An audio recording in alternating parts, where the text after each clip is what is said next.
one. Happy New Year. Welcome to Hospitality Talks. Great to be back with you, and we have a very interesting topic that is loud and clear with within the industry.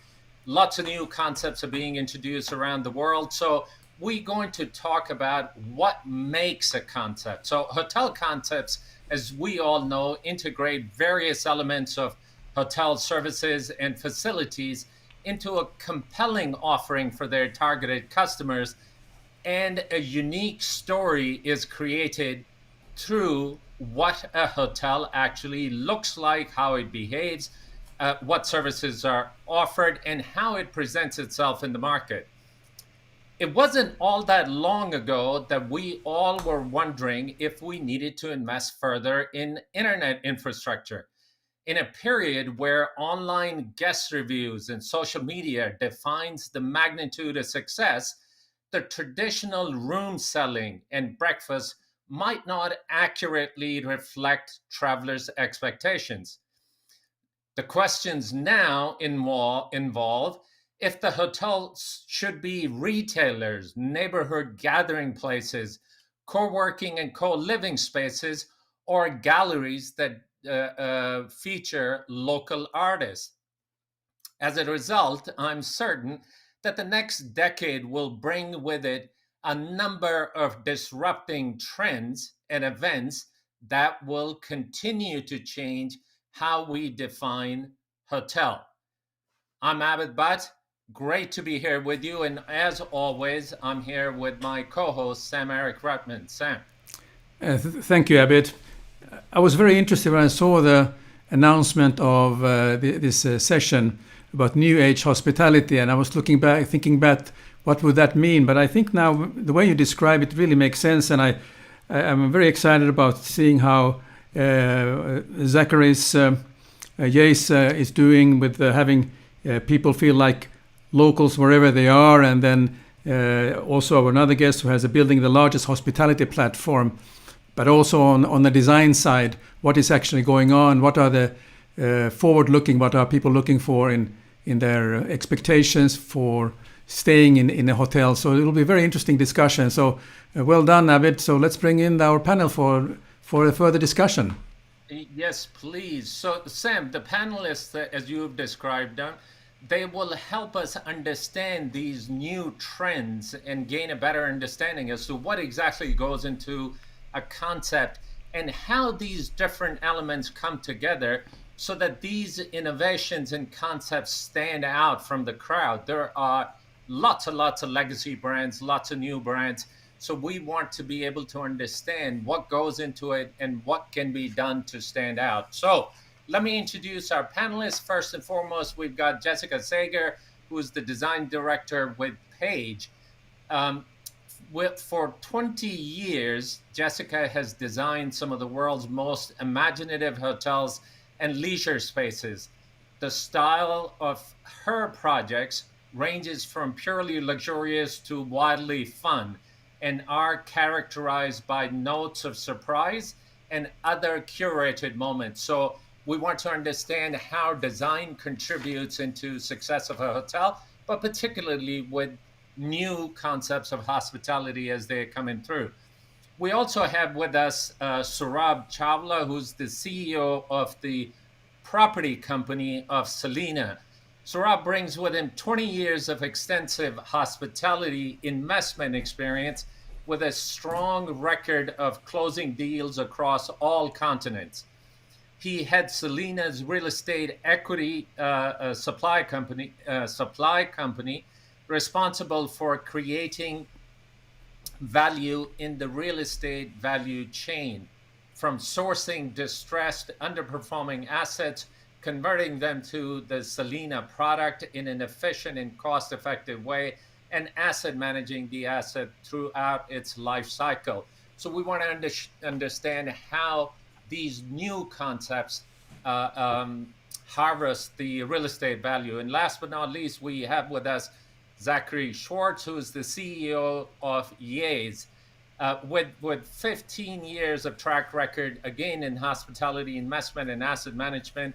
He has led acquisitions, built startup businesses, and strategized the growth and turnaround of hotels and resorts assets across EMEA and North America. He's been part of global private equity groups as well as REITs and has a great insight into lodging and hospitality sector and what makes a brand. In his current capacity as CEO of Yays, he's responsible for the growth of this platform. Zach, Saurabh, and Jessica, thanks for being with us. Welcome to Hospitality Talks. Thank you. Good to be here. Thank you. So, Jessica, if it's okay, we'll ask you to lead us out, start us out with this conversation. So, Sure. tell us some of the travel trends that are impacting the designs and what the latest design movement is. Well, it's hard to remove the pandemic and the impact of COVID-19 from this discussion about new travel trends. Multi-generational travel has always been in the conversation. I think in this post-COVID era, it's even more so. I myself haven't seen my parents in almost 2 years. So the notion that families are going to be traveling together, I think, is really important to think about. Um, Multi-generational travel, it's really 33 to 40% of the $270 billion in leisure travel, and and that percentage is multi-generational. Um, and so we have to think about how do we cater to different audiences, different generations within that group. Studies shown that the Gen Z travelers really are looking for this unique, adventurous experience, exploring and trying new things more than anything else, really. The baby boomers, which my mother fits into, is really all about that kind of bucket list travel with some of the more traditional experiences like sightseeing and touring. Um, and millennials and the Gen X, which I'm a part, we're really looking at relaxation and local experiences. So settings and accommodations that provide these groups with the ability to connect but also enjoy experiences separately or in smaller groups, is something that we as designers are really thinking about in a lot of our new work. I'm sure today we'll hear a lot of discussion about local experiences, and that means a lot of things right now. Drive to destinations are very popular, but across the board in all of these generations, I think one of the unique threads is everyone's looking for a local experience. So hotels that are really reflective of its context, and offers an experience that's embedded in that place. Fabulous. You know, there's revenge travel too, right? There's this pent up demand to get out. And I think that'll impact maybe not necessarily how we design, but certainly the thinking behind the operations and technology, how hotels and assets are really going to be able to keep up. And I think the Fair last enough. one that's always in my mind is wellness. Um, there's increased demand for wellness, certainly post COVID. Um, and the wellness economy is staggering. It's a $4.5 trillion economy, of which, wellness tourism is a part. And to think about that, we used to think of wellness as just a spa or just an interest of the 60 and over demographic, but it's really encompassing all the full range of demographics that I mentioned earlier. So, really thinking outside of the box of how wellness can drive revenue, and hotels and resorts, how they can maximize value, with, little cost, with a little investment. So thank you for that, Jessica. That's a great foundation for our conversation, and certainly we're going to hear from Saurabh and Zach as to how some of these trends have gone into their concepts and how is it that they're being able to meet their targeted clientele's desires and needs. Talk to us a little bit about how does design contribute in creating value in the assets? Because certainly design is a critical component, particularly with lots of new concepts as they're being brought together. Design is front and center. Your thoughts on how design elements create value? How can we harvest value with using folks like yourself? Because I must tell you, not that you don't know this already, the typical perception of designers is you guys are too expensive. You don't think about the returns. So tell us a bit about that. Well, I mean, perhaps it's different here at Page, but the return on investment is really one of the key ingredients that we listen to when we start a project. And it's interesting to reflect back on this past year. There's two projects that really come to mind that we've been working on, and I can't speak to them in specific detail, but one is a renovation and repositioning of an existing and underperforming property in Southern California. Another is actually just a pool addition to an existing luxury resort, also in Southern California. And I just wanted to cite them because they're both interesting to look at from an ROI perspective. Um, for a renovation project, we would expect performance to really drastically improve to account for the large investment made to reposition the hotel. The scope and branding that will affect that delta and post renovation performance. And so, the one project that we've been working on is an 86 key hotel. Um, and, we're looking at an increase in room revenue by approximately 190%, and a RevPAR by about 85%. And these numbers are essentially taking the year end kind of 2019 performance and really forecasting when the property fully converts in 2023 or thereabouts. Those are the increases that we're projecting. And the numbers are really indicative of a renovation and repositioning that includes the addition of a known brand. So the brand brings with it sort of that booking engine, and kind of almost advertising. Um, but in looking at the whole, in terms of the full ROI, when you look at the purchase price, the renovation cost, and selling the hotel 5 years after it comes online, they're really looking at an overall ROI of about 31%. Wow. And so we Wow. as designers, the most important thing for us is to really understand where the greatest opportunity lies. What are the greatest revenue drivers and spaces, F&B components, the prime rooms, and really focus all of our energy in elevating those experiences so that we can really have the client attain that goal of the 31% ROI. Fair enough. That's pretty Fair enough. significant. Well, no doubt, and I'm sure, and rightfully so, all different stakeholders. If it's a branded property, I'm sure they are staking claim on it. I'm sure designers are staking claim on it, as is the operating team. That it's because of their efforts, and rightfully so. I think that's a incredible return, and I wish that particular hotel all the success in the world. Tell us, are these design trends really making sense? I remember we would go through the hotels and we were putting doors in all closets at one point, and oodles of money was spent closing up the closets. Now we're ripping these doors off, and all closets are being exposed.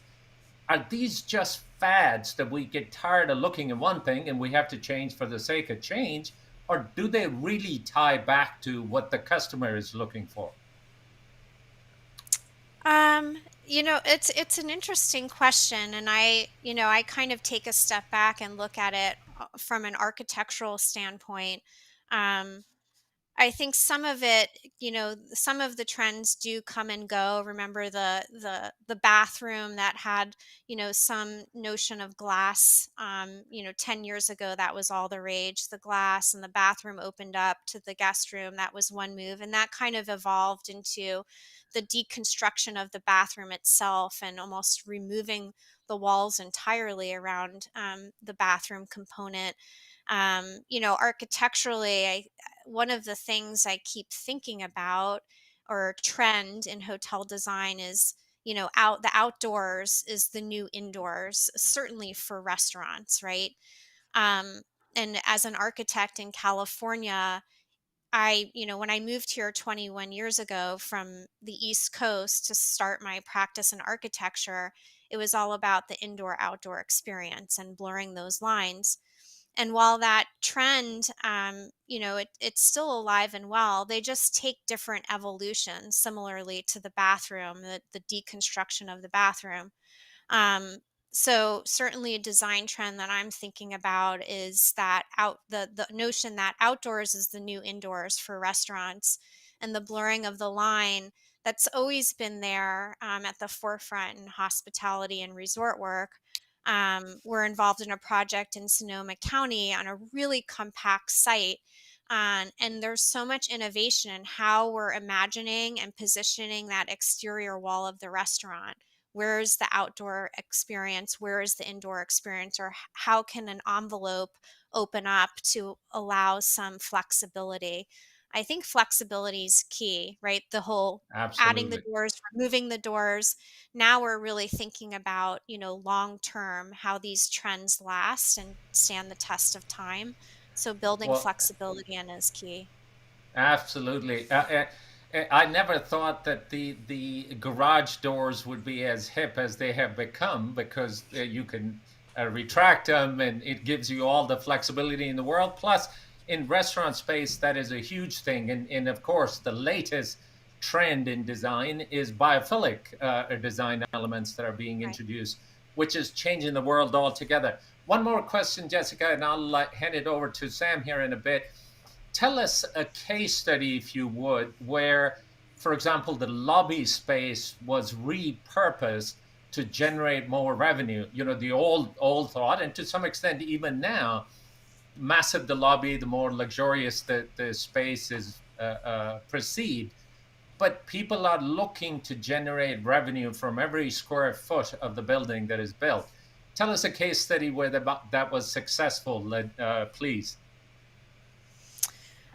Well, as you said, the lobby is no longer this point of entry, or really even about reception and check-in. We have technology now that's allowed us to kind of shrink the back of house operations and take all of that square footage and dedicate it to this notion of communal, public space that can also be a revenue driver for operators. A case study I'm thinking about is a project of ours in Round Rock, Texas, called the Ruby Hotel, um, which really is built around this kind of renovation of a mid-century home, and the resort was built around it. But the notion of check-in, it is a very minimal, kind of petite space, certainly very welcoming and warm. But the grand gesture there is how that space allows us to kind of free up outdoor space. And then there's much more focus and attention on the restaurant and F&B, and even sort of in this particular setting, outdoor entertainment, live music. Um, so the lobby itself is really much more minimal. There's another project that we're working on, the one in Sonoma County, um, where really you walk in and it's really all the focus is on the restaurant, the corner bar. And it's really seen as a public facing amenity where the locals can come and gather. And we think of these spaces as designing them for what we call any given Tuesday. It's not about, the traffic on the weekend or a Friday night.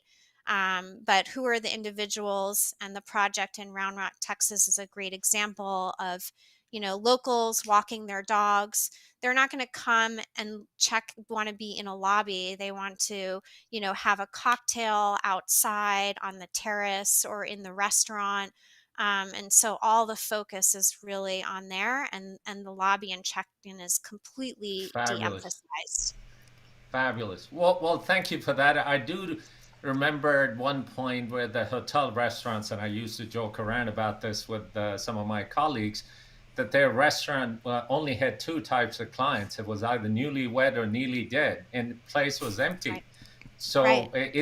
it needed to have more energy in it, and certainly that is being done. Jessica, let me turn it over to Sam, and I'll be back with you in a moment. Sam. Yes, thank you. Yes, Jessica, I'm interested. I'm always admire designers, how they go about and getting their inspiration. So when you are, I know that as a firm, you're all over around the world having different exotic locations for your projects. I'm curious about how you go about the research on a new location when you maybe go to the site and to the area. What are the kind of inspirations are you looking for that you are using in your sketchbook to when you start to think about the architecture and the design for the new project? Just some thoughts how you go about it. I'm interested about that. This is my favorite part of the design process, because we're not a style shop, and I've never been. I think there's maybe some consistency in my projects, but overall, really immersing yourself in a place, right? We as architects look at the metrics of, zoning and code, and we have that kind of set of challenges. But really understanding the scale of the architecture, the surrounding context, the history. Is there an agricultural inspiration? Is there a particular architectural style or history? Really understanding that context and scale and rhythm. And then the projects, I would say, outside of the renovation, but sort of new build.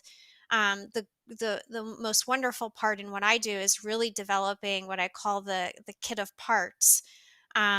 And again, we're not a style shop, and we want there to be a balance between, architectural elements that have a nod to the context and the history, but are also kind of forward looking at the same time. So it's really a wonderful process to put those kind of kit of parts together. We definitely dive deeply into imagery and history and use that as inspiration. Sometimes there's hidden gems. The Ruby Hotel I mentioned before in Round Rock, when the team started that project, there was a love letter that was discovered on the property that was written to my dear Ruby.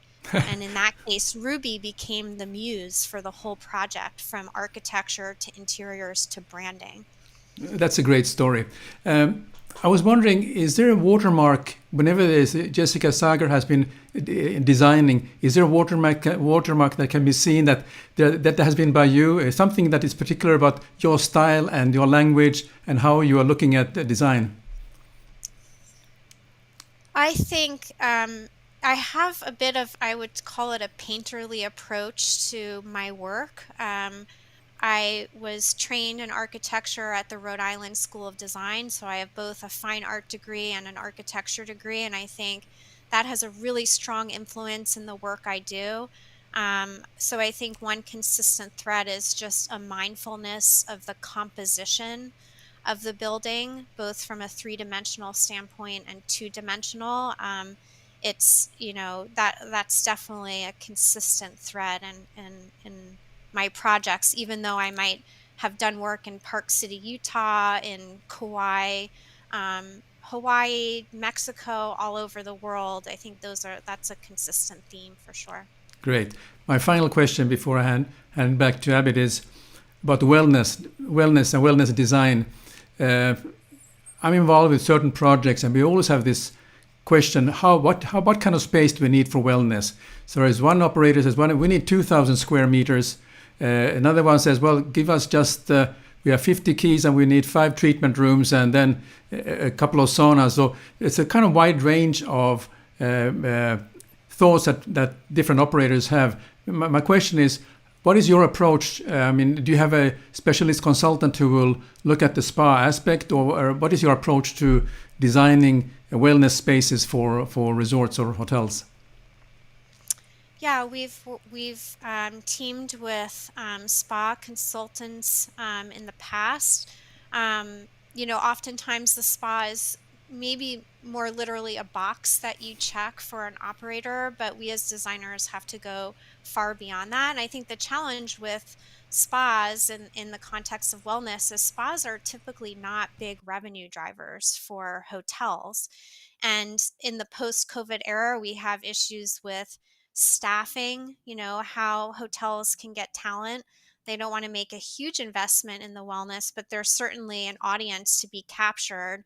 I think I mentioned some of the economic metrics before, but I think in the thinking about outside of the box solutions, um, I would look at sort of meeting spaces that are not utilized and how those spaces can get converted to wellness uses, right? So we're not having to add space to a hotel or do an addition, but we can kind of leverage underutilized spaces and focus those on wellness. And there's certainly sort of consultants locally, nutritionists, trainers, individuals that maybe are feeling some issues with working independently during COVID, and how can hotels use that talent and asset to amplify their wellness offerings on site. Um, and then, I think there needs to be sort of a cross-pollination between spa and fitness. They're not Yeah. isolated elements when we think about design, but they want to be connected in terms of those wellness offerings. Okay. But I think we can have efficiency in terms of design. We don't need to have an abundant amount of space dedicated to spa and fitness. I think we can be pretty inventive in how we utilize those spaces, and even extending those outdoors is certainly a direction that we're looking at as well. So in other words, outdoor becomes the new indoor in the same way. In spa, yeah.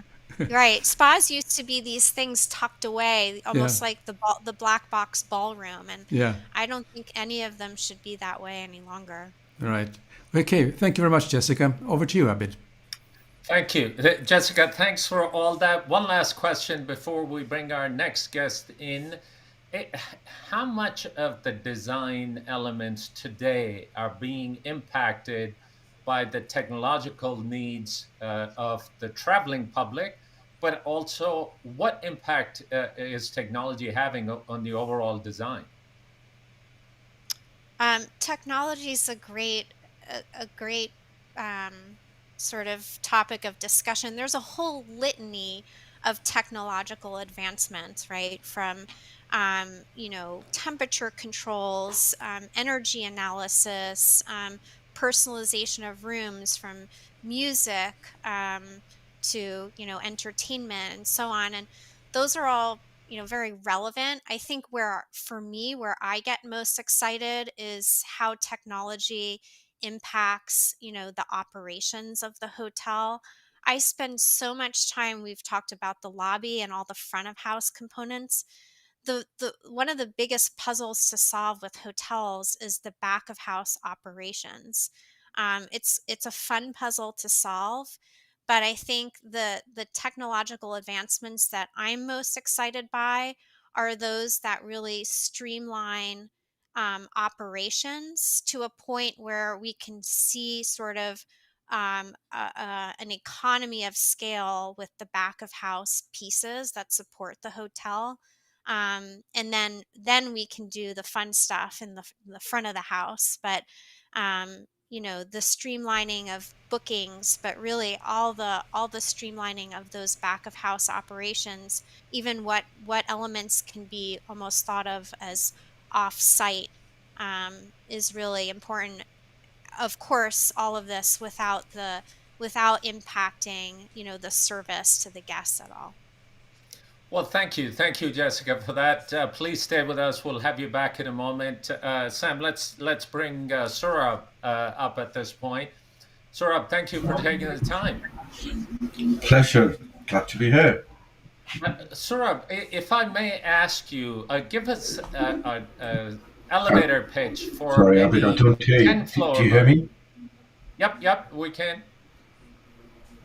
We I can hear don't hear you you. loud and clear. Yeah, I can hear you now. Perfect. So I was asking you if you wouldn't mind giving us an elevator pitch, but maybe only 6-story elevator pitch. What is Selina?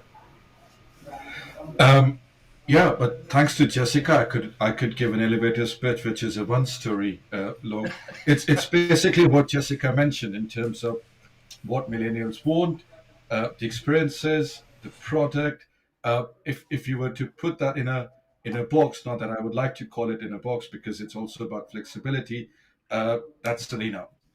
Um, so Selena is a as we claim is a disruptive brand, a startup. It's a 6-year-old brand, really focusing on millennials. Average age of our guest is 30, and it's an ecosystem to foster meaningful connections. I mean, that's what our mission is, and it's truly a global play, work, fun platform. Um, the idea behind this is to have flexible accommodation choices, so from dorm beds to suites, or in monetary terms, someone paying $20 a night to $200 a night, um, depending on their budget. But the idea is to bring them into a community, to bring them as a part of experiences, and form connections through that. Terrific. Well, thank you for that. And that is one of the attributes that has come up loud and clear, particularly with the younger generation of travelers. Connections and experiences are far more important to them. For such a young company, Saurabh, tell us what the 2021 has been like with the COVID. Just a very brief look, and then we'll talk about moving forward because that's where really what it's about. Yeah. Look, I think every hotel company has been hit hard by COVID. We all have been, and Selena is not an exception to that as well. If there was a silver lining to COVID, so when Selena was created in 2015, it was created as a brand for millennials, of course, but also for urban nomads and remote workers. And that was a target market, and we wanted to reach a certain number by 2024. But then came COVID, and we achieved our targets by 2020. So that element was definitely a silver lining. I think the first half of the year was tough. Again, depending on which regions and where the locations were. For example, Tulum in Mexico was rocking throughout the year. It was really thriving on remote workers from the US, who were in Tulum for a month, 2 months, 3 months, working from there, and the hotel was open, and it was doing really well. The other sort of factor was, we noticed the countries which had a strong domestic tourism was they performed better than the other countries and regions. And lastly, of course, the leisure locations came out of it much quicker than the urban locations.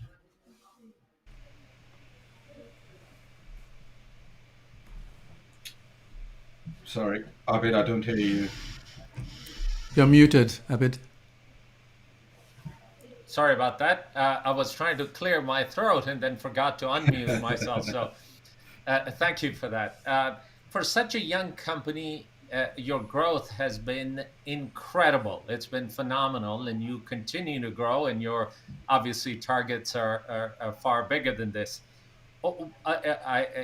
Can you share the secret sauce with us? And what is your ownership model? What is your acquisition model? How can you, hats off to you and your team, but how have you been able to grow so quickly?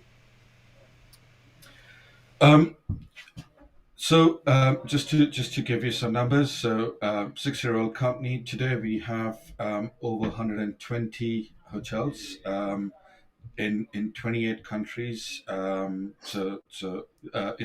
the growth of the company has been quite aggressive, um, and that trend continues to roll forward. Um, what we did to grow the brand. I mean, first of all, I mean the brand was an instant hit. Started out of Panama, and as I said, it was an instant hit, and it was easier for us to roll this concept because the markets really wanted such a brand. Our business model is largely of that of leasing. So we lease hotels. We don't do franchising. We don't do management agreements. Um, Largely because, in addition to just managing the hotel or running the hotel from an operations perspective, I mean, which is a big component for all hotel companies. An equally big component for us is the experience, what we drive into each property, and that's something you cannot do through franchising or management agreement. That's done through this model. We only grow through leases.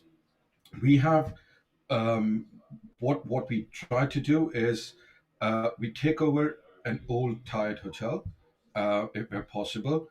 Um, we send in a team of workmen, artists who then upcycle whatever is in there, and whatever is not there, we recycle. So we try to get from the flea markets or local markets, and try to convert this old tired hotel to a cool and sexy Selina in under 3 months.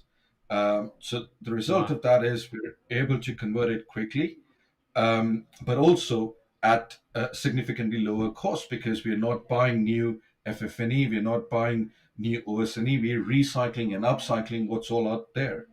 And through that, we're able to convert the hotels rather quickly.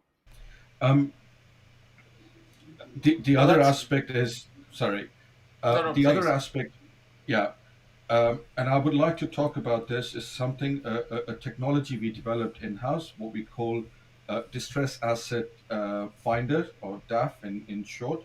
Um, Essentially, it's a technological tool which through which we can identify the hotels we see as true Selinas in few minutes.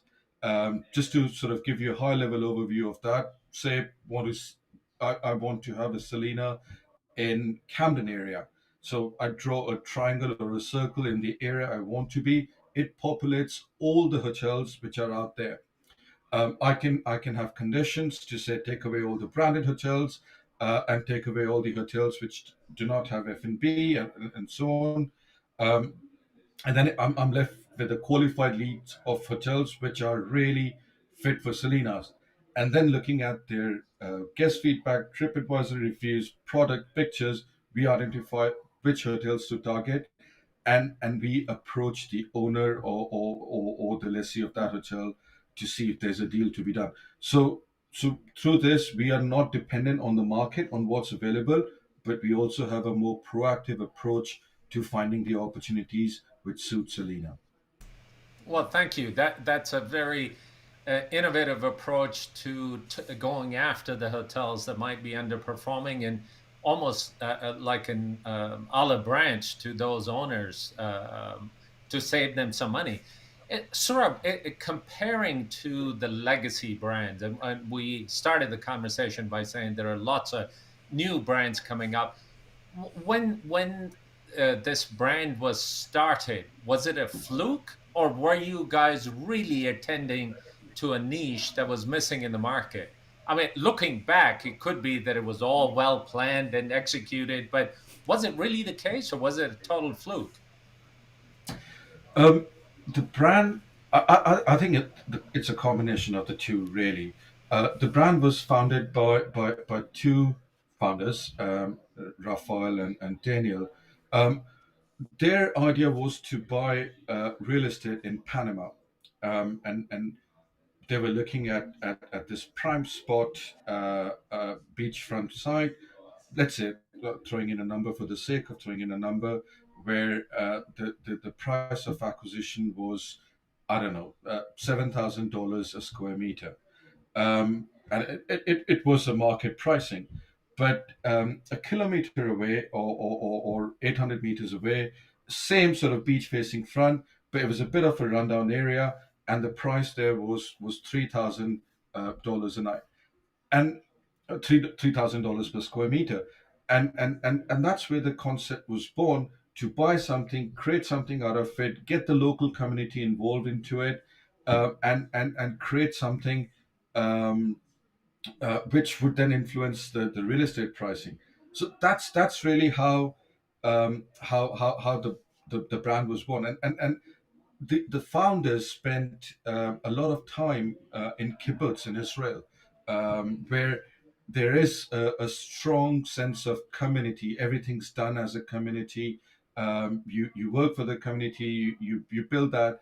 So it had, they wanted to build, and they had the most amazing time when they were at the kibbutz. So they wanted to recreate that fun element out into the hotel. So that was their intention, and combining the two, it was the birth of Selina.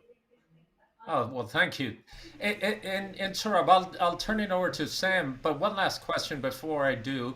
If obviously you guys get into long-term leases, so as an asset owner or the property owner, uh, uh, my downside is a little bit protected, but like for like to a regular hotel versus your hotel, where is it that the most of cost savings and revenue generation makes a huge difference between Selina and pick another brand, whatever that happens to be, a legacy brand?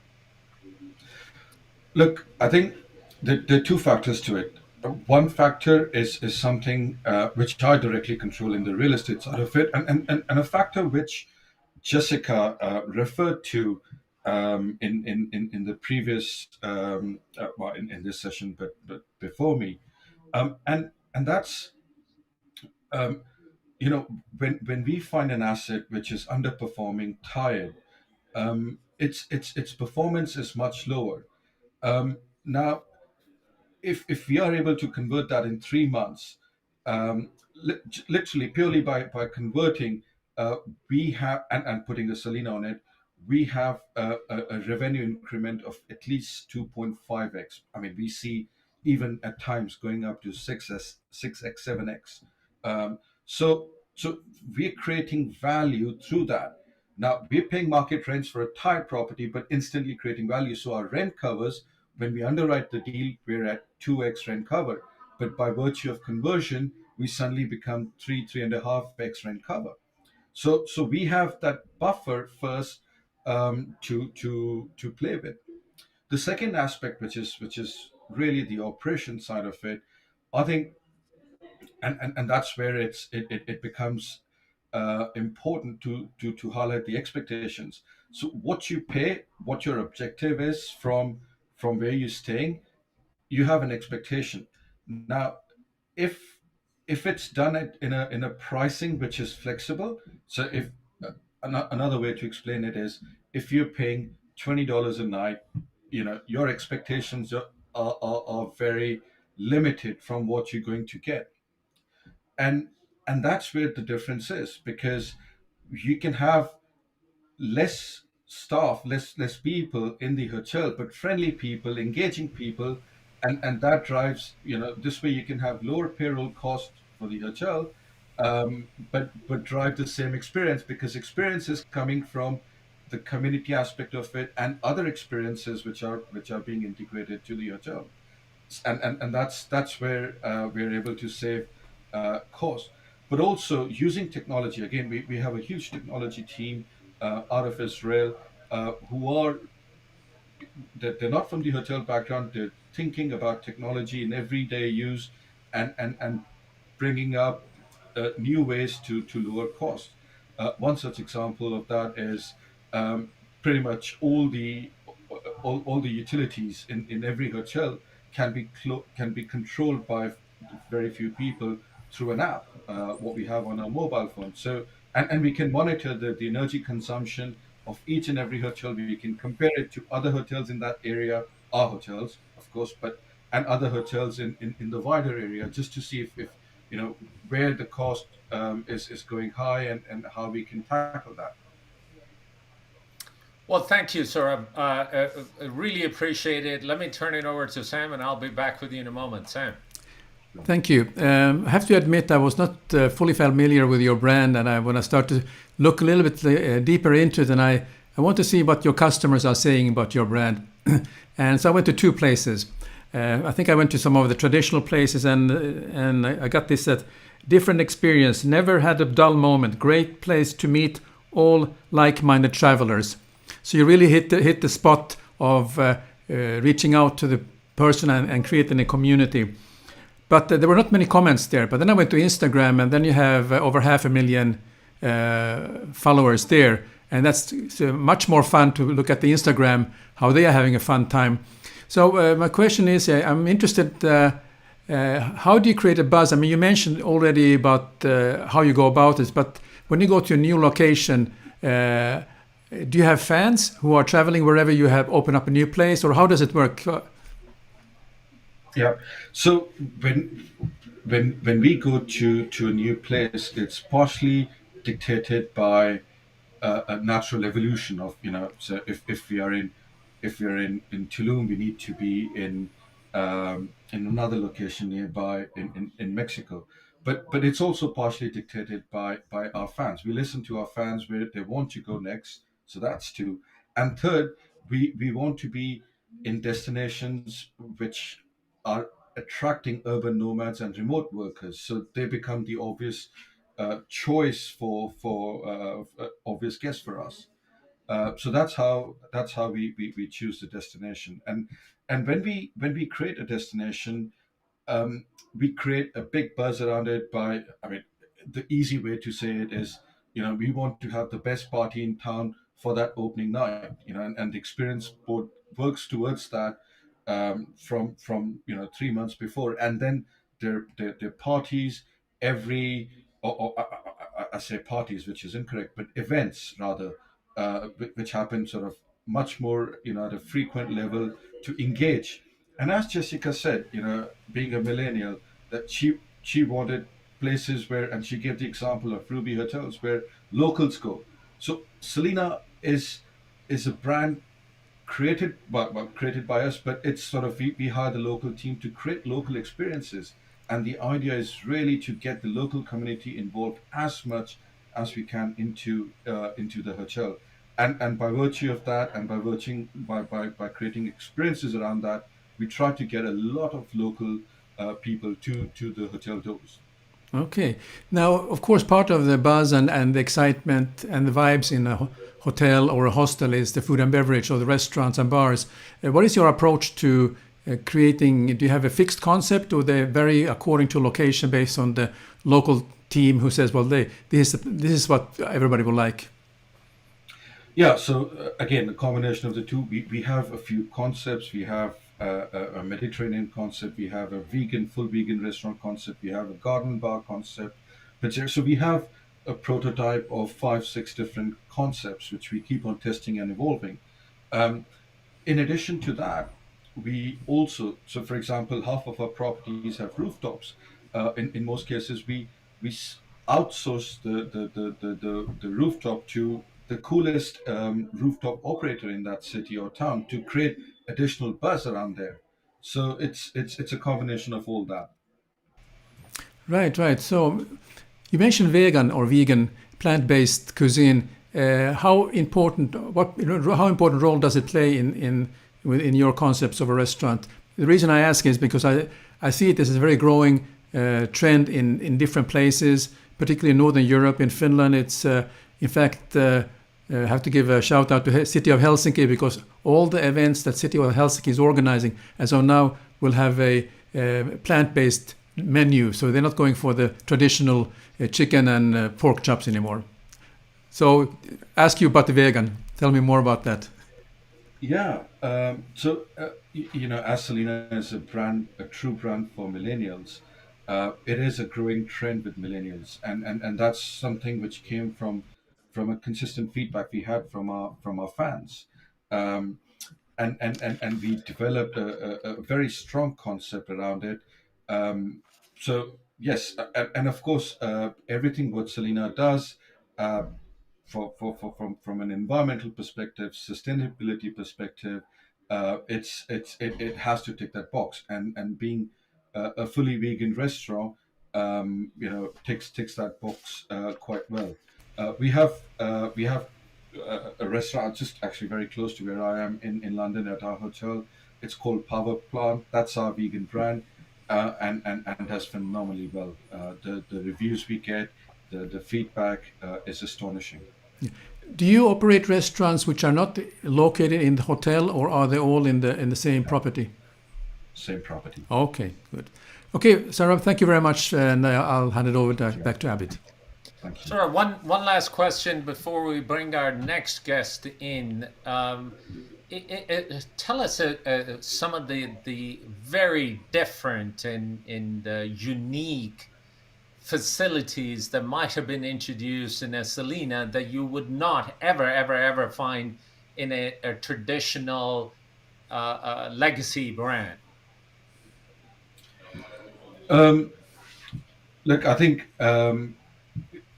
it's important to highlight that every Selena has a co-work by virtue of the segment it caters to, but that would not answer your question fully, because more and more hotels or they have co-work of some sorts. Although I would say most of them is a half-hearted attempt to that. Um, but beyond that, I think what we have is a place we call Selena Home, or the playground, and I think that's what's missing in most of the hotels. Now, Selena Home is, and it's always next to the playground, or it can be combined into one, is where the guests meet, commute, foster relations, and that's the interaction zone where all the guests come together, and that's missing from most of the hotels. Well, Saurabh, thank you very much. I know that you had mentioned that in addition to measuring the typical guest services, you measure a very unique attribute with Selena guests. If you don't mind sharing that, I think that would be very interesting for our viewers. Yes, of course, Abid, and I think, I mean, this question we asked to all our guests who stay at Selena would help you all understand what the brand is about. And the question is, how many friends you made at Selena? And this is a very important question to us. It's on the top of all our benchmarking. We see how each hotel is doing, and what more needs to be done so people can interact more and build more connections. Well, thank you for that. At least on this broadcast today, I have made four other friends. I might have known these friends in the past, but at least I'm having fun. So thank you, Saurabh. Thanks for your insights. Pleasure. Sam, let's bring our next guest in, Zachary Schwartz with Yay. Zach, thank you for taking the time. Well, thank you, firstly, Abid and Sam. Great to be here, and really, so far, I think the themes that Jessica and Saurabh have hit on are definitely resonating, and probably there's some overlap with the discussion that we're going to have. Well, look, in truly, we were the session was planned to figure it out. Why the inception of new brands and new concepts? What's missing in some of the legacy brands, if you would, that people gravitate to new concepts like Ye? So, if you don't mind, if I may ask you again, a six-story elevator ride, give us the pitch on Ye's. Yeah, no, absolutely. To put it simply, we're a private equity-backed apart hotel platform with hundreds of spacious and stylish service departments offering home comforts. As a business, we sign multi-year fixed and variable leases as a long-term tenant to real estate owners and developers. And so our value proposition is steeped in our experience track record. We are Yays as a brand is relatively new, having launched in 2015, but as an organization, we've been around based out of Amsterdam since 2005. Also, spatial optimization is key for us. And then importantly for this discussion, design innovations, which hopefully we'll have a chance to cover in more detail. We also can acquire real estate directly through our PropCo.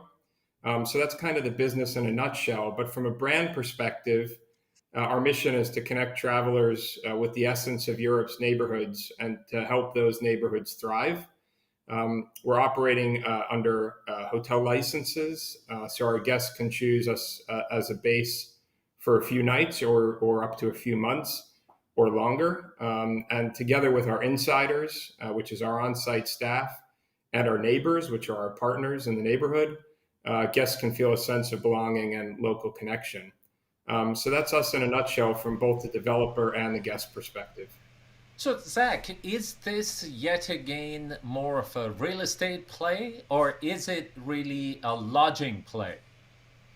I think it's a real estate play for our development partners, and for us, it's an operating platform play where through scale we can grow the business into new markets. Okay, fair enough. So when this brand or concept for hospitality was created, did you guys feel that there was a gap that was missing and you were filling the gap, or was it by default you ended up here?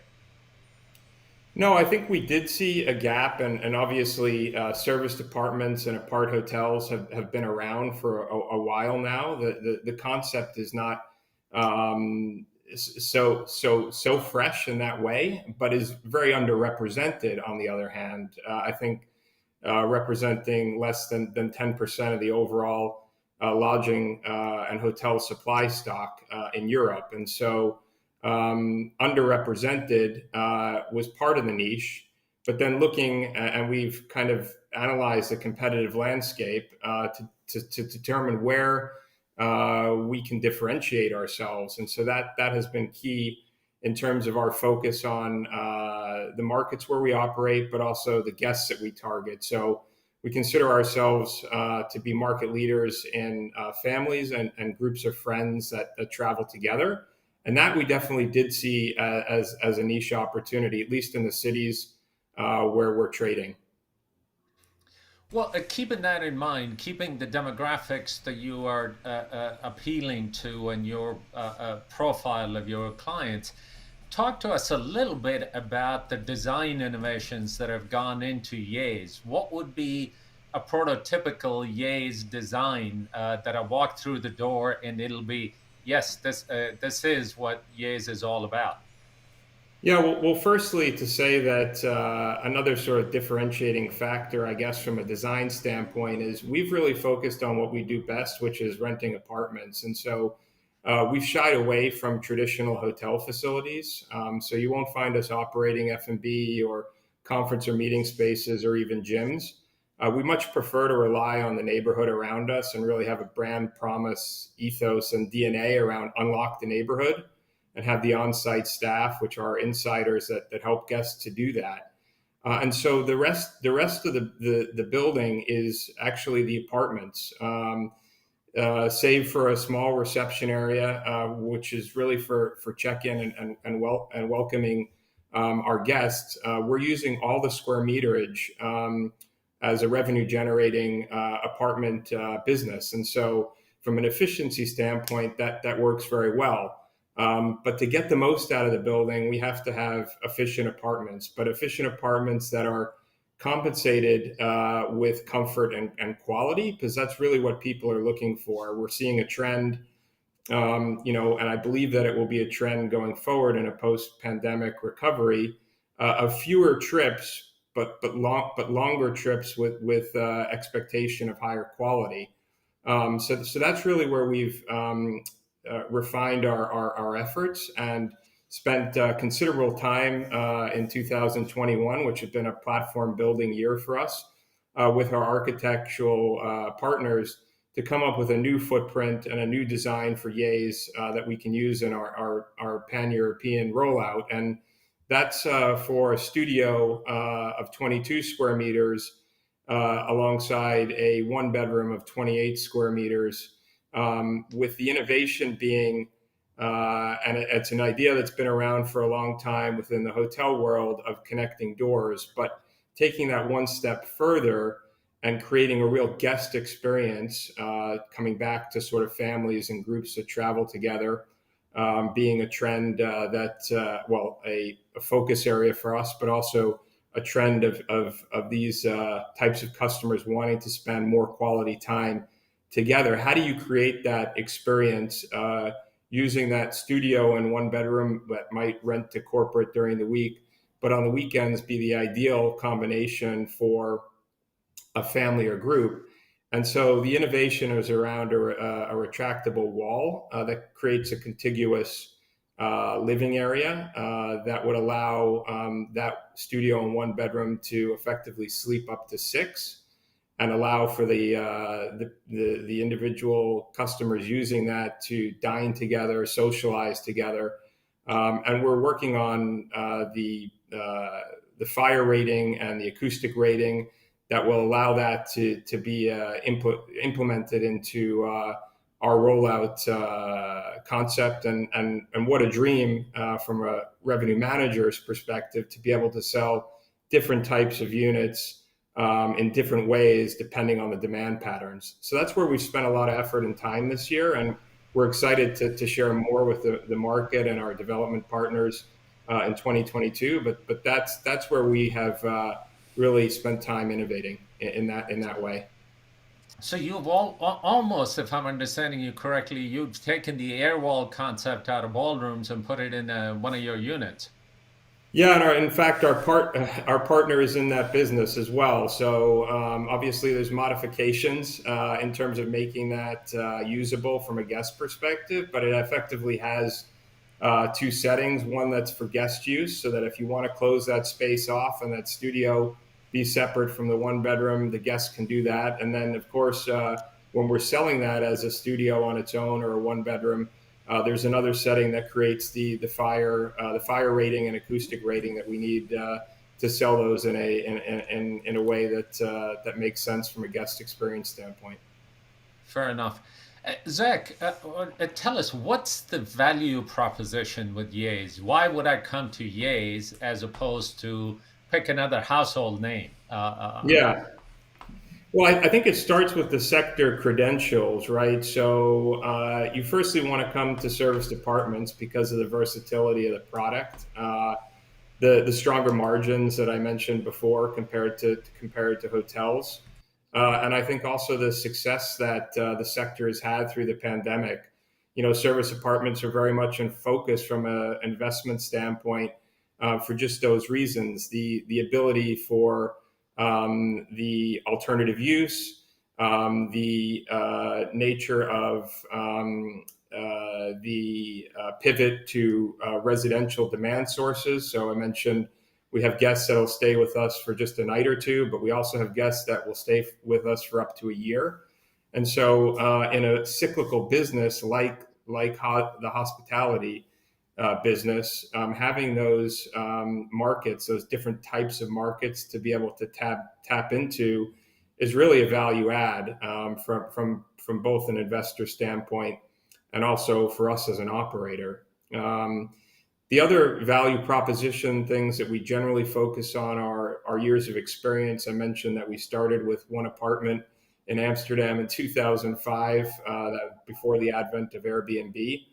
And then, how we create efficiencies within buildings. So really working to maximize revenue per square meter through the high margin business of renting apartments rather than anything else. And then using the neighborhood as our amenities. That spatial optimization is an in-house skill set. So we work with developers to alongside them throughout their project in order to be very hands-on. And so that's the reason that developers and investors are talking to us, the concept resonates, and then we're able to show them track record and the team that are going to help them to deliver a great service department product in their city.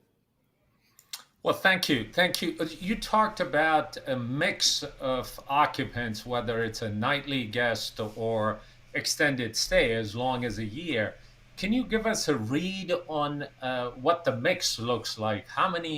What percentage of the occupancy is nightly guests versus extended stay folks? Well, the average length of stay in a sort of pre-pandemic environment was somewhere between 3 and 4 days. I think depending on how the recovery plays out and the trend that I was mentioning earlier, I think we could actually see that be extended.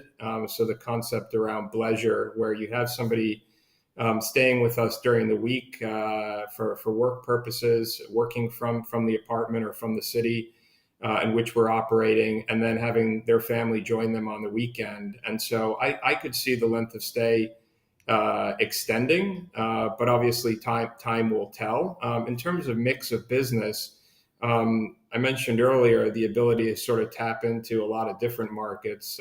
We do focus a lot on, families that are looking for an urban adventure. So a lot of our business on the weekends, or you're going to find mostly families and groups, but we generally have a strong base of business, which would be a longer stay type of business, which are the likes of corporates that may be in the market working on projects, relocations, and the like. And so we try to mix and match the customers to our unit type, studio up to 2 bedrooms, and do that in a way that helps us to drive both rate and occupancy. Thank you. Thank you, Zach. Let me turn it over to Sam, and I'll be back with you in a second. Sam. Thank you. Very interesting concepts that you have. I'm interested in the service culture of Yays. What does it feel like staying in one of your places? So it feels like home, in short. And why does it feel like home? I think the first thing is that all of our apartments have a kitchen. And so we really try to make that a differentiating factor. And we find that a lot of people really book a Yays because of that sort of in-house amenity. They're able to go and shop in a local supermarket, or go to a street market and get food and bring that back and cook with their friends or their family in the way that they would do that at their actual home. So living like a local is one of the themes that we harp on about, and that's about delivering the neighborhood experience. So at Yays, you're either in the apartment and you're comfortable there because it feels like home, and you have a kitchen and you have space and stylish design. Those are themes that generally our customers find. Or you're in the neighborhood. And so that's really a difference. And we'll tell you where in the neighborhood we recommend, who the neighbors are that we've partnered with, where there'd be a value add for you to go there as a Yays guest, and where we think you'll find really an experience which people are looking for, something off the beaten track and not in the tourist books, but really a place where you might find locals hanging out. And so that's really in a simple way, rather than creating large social spaces within our buildings, we let the social space be the neighborhood. And so that's how we're different. That's very good. I mean, so basically you do not have restaurants or bars. Basically you're recommending the local bar or restaurant where you have maybe some partnerships or trusted partners. Exactly. I think this mission around helping neighborhoods thrive and something from a corporate social responsibility standpoint and a sustainability standpoint. We think our guests like that factor because of the experiential aspect that we mentioned. The neighborhood likes it because it brings in new demand sources for them, and the developers can feel good about what they're doing in the neighborhood. And so we've seen Yays properties that we've opened where the neighborhood has actually come up around the back of our opening, and we've helped to support businesses and they've helped to support us. And so that ecosystem that we create, I think, is as we talk about ways to be more sustainable in the hospitality business, that's one of the key ways that we're trying to do that. That's awesome. Very exciting. What are your expansion plans? I mean, you started in Netherlands, and where do you see yourself in the next 5 years? So all of the platform upgrades that we've made this year, from the rebranding to the brand extension to the new yays.com, bringing in a new property management and revenue management system, CapExing a number of our properties, has all been done with the mindset of creating something that's scalable, and first and foremost scalable in the markets where we already have team, track record, language skills, operating properties. And so we like to grow further in our home countries, which is the Netherlands, Belgium, and France, but also to create real strategies around growth geographies where we see the possibility of the Yays concept being replicable, multiple property openings within a particular geography. So we're going to resource directly around that strategy. We're in the market at the moment for a developer to help us to grow in Iberia, where we think there's at least 3 key cities that we'd like to be in, and then a number of very interesting secondary cities. So that's kind of the very deliberate growth approach that we're going to take, which is to say home countries always, and then let's pick some specific geographies where we want to resource. We can always be opportunistic, but I think experience tells that the more you can create a dedicated team for your strategy, the more success you're going to have. And so we're doing that first in Iberia, and then hopefully we can go to Italy, Germany, and the UK with a similar strategy in due course. Great, thank you. Just now for the viewers, I see we have Facebook viewers, and we have also on YouTube. So don't be shy. Ask a question or give a comment to our panelists, because I think I'd love to hear what you think of the show, what are the particular pain points that you have that you want to address with them. So it'd be very nice if you join the discussion. But from my side, I'd like to just hand over to Abid to continue the question. Well, thank you, Sam. One more question, Zach, and then we can bring all the rest of the folks in.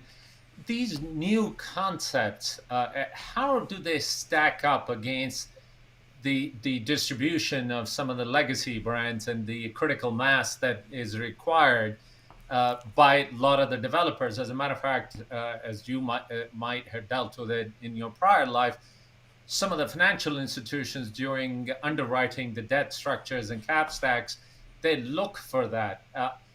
All these new concepts that we've been talking about, how does that work out, and how do we convince the developers that it really does make sense and this is where the market is headed? Well, I think from a developer perspective, it's all about returns. And so what kind of income stream can you create so that they can underwrite their IRR? And that's about, how much profit that operator can generate, what rent coverage ratio they would be willing to accept, and what security package they could offer, what guarantees they could offer to that developer, in order that that developer has an income stream that's bankable. That's the business case that we can make as a lessee. Obviously, different business models have different business cases that they would present. The chain hotels, the managed hotels, are coming with the distribution framework and the story around creating potentially greater returns, but greater operating risk for the developer. We can come with a more fixed stream with guarantees, and in that way, based on the track record of the asset class, or in our case, being able to show comparable sales of Yays properties that have traded in the market, perhaps an interesting yield on which they can underwrite their deals. So not so complicated, but I think it's about where the risk lies and how much security that you can generate in order to provide certainty around income and residual value. Well, fair enough. I mean, at the end of the day, that's how the project is going to be underwritten. So, well said. Sam, let's bring everybody in, but I'm going to ask Zach this question and possibly Saurabh the same thing. Zach, who's nipping at your heels? Who's going to knock you guys out from where you are today? I'm sure that there is somebody in your neighborhood that is thinking about another incredible concept that will be launched. Tell us, what are you afraid of in terms of losing the space that you operate in?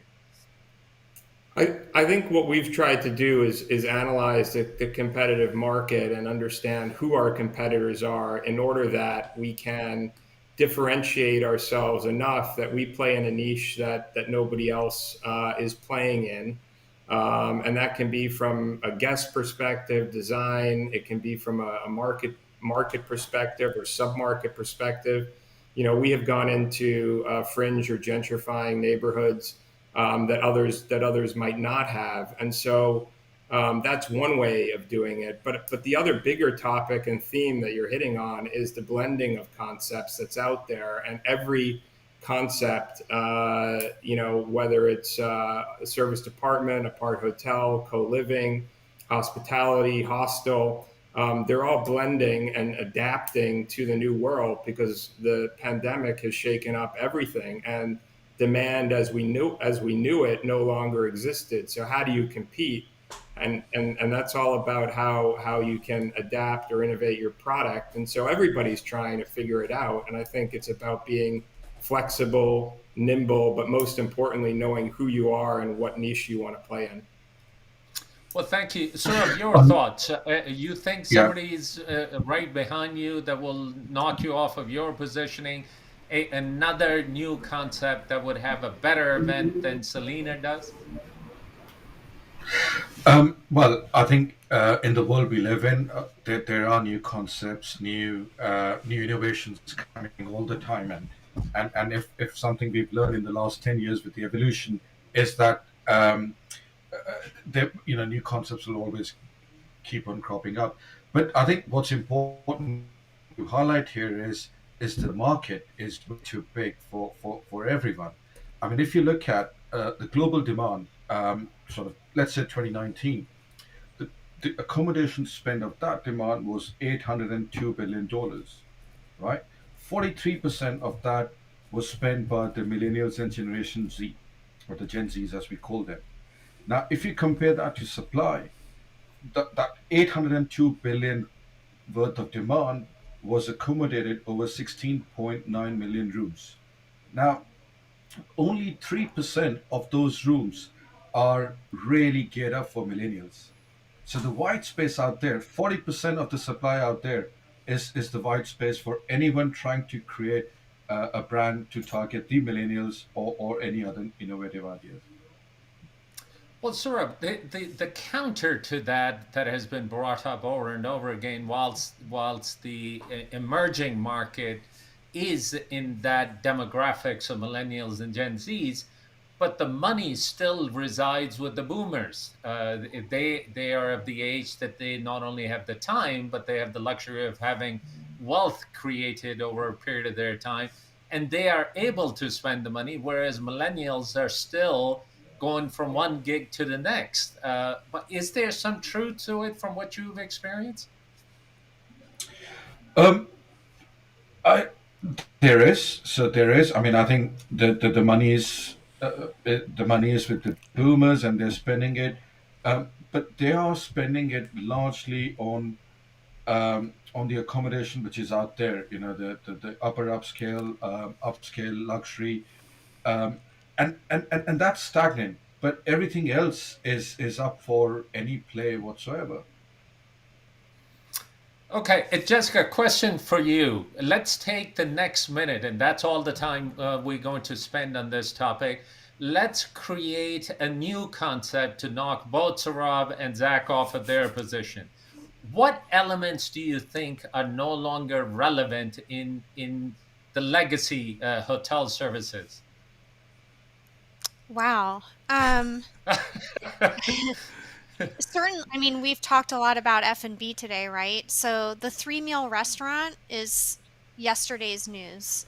There's no more really 3-meal restaurant. There are so many new design trends that are kind of taking over that F&B wave. I didn't mention earlier, but in a lot of our CapEx projects, the idea of a food truck is becoming a really popular solution for properties like a few of these pool additions that we're doing, where properties need to expand their F&B, but right, we don't want to invest millions of dollars in a new kitchen or a larger kitchen. And these kind of retrofitted food trucks are interesting solutions that create a unique F&B experience in a compact and efficient footprint. And then they also create this Instagrammable moment, as we call it. So going back to that, 3-meal restaurant as yesterday's news, we're seeing elements like food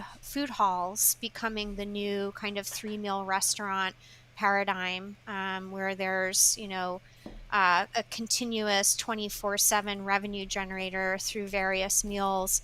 But something, as Zachary pointed out, that in the ethos of his Yays brand, a food hall concept can really connect to the neighborhood, the culinary history of a place, local chefs that can rotate through a venue.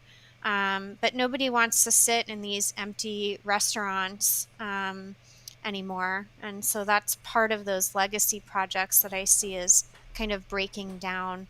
Yeah. Okay, okay. In the old days, we used to call these 3-meal period restaurants all day dinings, and my a little joke about that. The reason they called them all day dining because it took that long to get your meal. It's empty places, really cavernous, large spaces that really nobody wanted to be in. But talk about this Instagrammable moment, Jessica. Just take a quick, short moment. How important has that become? Forget about the rest of the hotel. We just got to have where somebody can take a picture and post it up. And we're going to spend a gazillion dollars on this one shot. Forget the rooms. Nobody is bothered about the rooms. Is that really coming into the design process? It is. I mean, every project I've touched, I can remember in the last, I would say 3 or 4 years, one of the key drivers, design drivers, is where is the Instagrammable moment? Even in these sort of small CapEx pool addition projects, it's still at the forefront.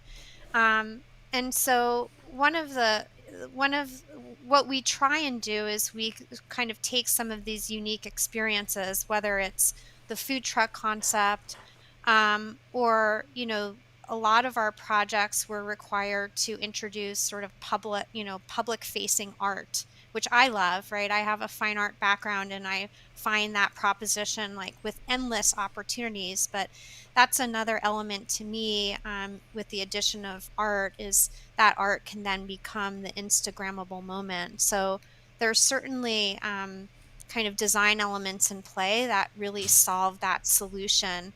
But it's really free advertising. I mean, it creates such a buzz, and I don't really see that going away anytime soon. It's that question for you. A lot of the markets around the globe are dealing with this staffing challenges. Finding talent has become an issue, and in particularly for our industry. Not that the rest of the industries are immune to it, but we are definitely feeling it firsthand. Have you guys gone through that, and what are you doing differently to retain the talent? Well, it's a widely talked about topic, I would say. In every conference that I've been to recently, it's been forefront of the discussion around operations and the challenges that we're seeing, and sort of the Great Resignation, and how we attract and retain talent. So I think we're in the same.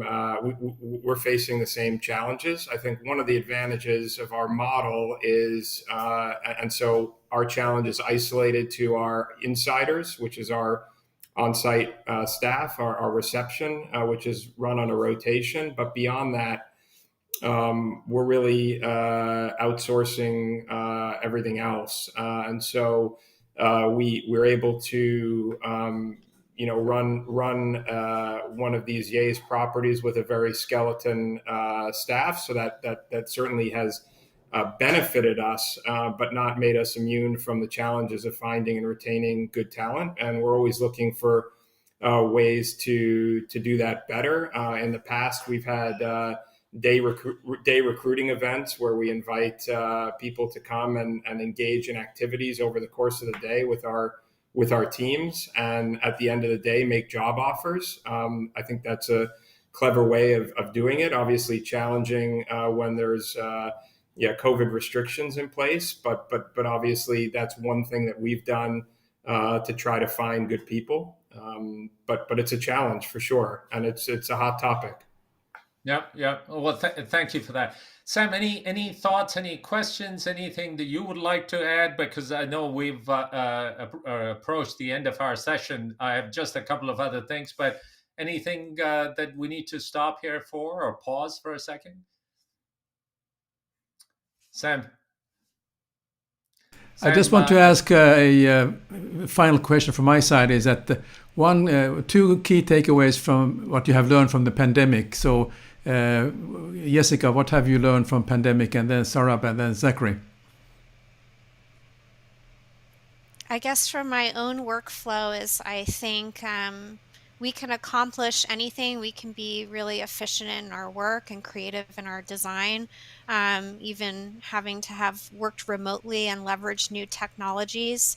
I am more familiar with new softwares and new ways to connect than I've ever been. And, Page has been really nimble during this pandemic, and really renewed energy and being reunited together, and rolling out the trace paper and rolling our sleeves up and getting back to our, pens on paper approach as well. Thank you. And how about you, Saurabh? Remote working, the concept of remote working was the best ever find I could have had. Last year when the whole world was in lockdown, and with my previous firm, we actually ended up buying a portfolio just out of our respective studies and living room, and for me, I thought if we could do that, anything's possible remotely. And with Selina and I have really thoroughly enjoyed the concept of remote working, where I could be anywhere and still be connected to the entire team and the work. Thank you. And how about you, Zachary? Well, I guess it's given us all pause to reassess the businesses that we operate, and I think we've all managed to find quite a few efficiencies that we didn't know existed, just out of cause and effect. And so, is there a way to bake those efficiencies into the long term? I think is a key takeaway. Okay. Well, before we close the session, a question for all three of you. If you wouldn't mind reflecting for our viewers, one takeaway while I'm working in my garage thinking of the new concept, what do I need to be careful of? And Saurabh, if you wouldn't mind starting us out, one takeaway for new concepts. Don't do it, stay away, or... Look, I think creating something, startups, new concepts, it's become a lot more easier over the last some years. Initially, there was it had a lot of hurdles, but more and more facilities are out there for one who aspires to create something. It's a lot more easier and go for it. I think if at all, what we've seen from the likes of Selina, if I count that right, to Uber, to Deliveroo and the likes of it, it's just so much easier, and it's a game changer. Thank you. Jessica, your thoughts, a takeaway for somebody who is thinking about a new concept. I mean, I think now's the time to go for it. I think the last year and a half has been all about creative solutions and innovations and kind of building teams around those. So I would say that now's the best time to try it. Thank you. That's very encouraging. And Zach, you have the last word on this. I would say to be laser focused on your customer and your competitive market, to know who you are and who you're trying to cater for, and not try to do too many things for too many different people. Well, thank you. Thank you for that, folks. It has been a wonderful, wonderful conversation. We'll have to have three of you back off air so that we can develop our new concept. But we'll keep that away from our viewers for now. Zachary Schwartz with Ye's, Saurabh Chawla with Selina, and Jessica Sager with Page. Thank you for being with us. Your insights have been invaluable. Sam. I'd like to thank all the live viewers who have joined us today, and also the replay viewers. If you're watching this episode later on, thank you very much for taking the time. And if you enjoy the content, just give us a thumbs up and subscribe to our channel. We really appreciate that. And we also can be listened to on a podcast. So if you just Google Hospitality Talks podcast, you will find us there. This episode will be coming up in the next 24 hours also. So with these viewers, I'm looking very much forward on behalf of Abid and myself to welcome you again to view our next episode, which will be coming very soon. So thank you again and take good care. Thank you, everybody.